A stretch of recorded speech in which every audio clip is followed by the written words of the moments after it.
আজকে আদালতে 3 দিনের রিমান্ড শেষে আসামি পক্ষ জামিনের আবেদন করে এবং আদালত সন্তুষ্ট হয়ে এই জামিনের আবেদন নামঞ্জুর করে। নম্বর 8/8/2024 সেই আলোচিত ছাত্র হত্যার মামলা, সেই মামলায় এই আগারওয়াল সাহেব, এই ভদ্রলোক যিনি ডায়মন্ড আগারওয়ালের মালিক, তার নাম হচ্ছে দিলীপ আগারওয়াল। এই ভদ্রলোককে 3 দিনের রিমান্ডে নেওয়া হয়েছিল এবং সেই 3 দিনের রিমান্ডে তার কাছ থেকে রাষ্ট্রের অনেক গুরুত্বপূর্ণ তথ্য পাওয়া গেছে।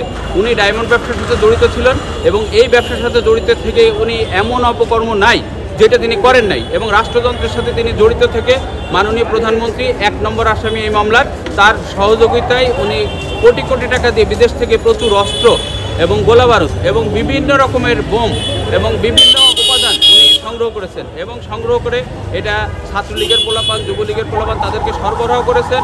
উনি এগুলো পুলিশকে সরবরাহ করেছেন, আর যার কারণে আমাদের হাজার হাজার নিরীহ ছাত্র যারা কোমলমতি দুধের ছাত্র তারা মারা গিয়েছে।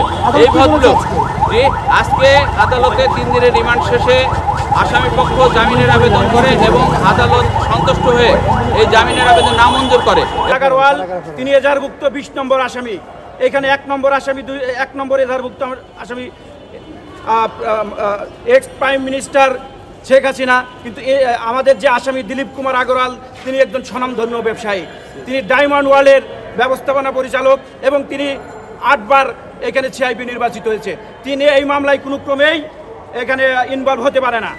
আজকে 3 দিন রিমান্ড শেষে বিজ্ঞ আদালতে এনেছে, আমরা জামিনের আবেদন করেছি, বিজ্ঞ আদালত সন্তুষ্ট হয়ে জামিন আবেদন নামঞ্জুর করছে।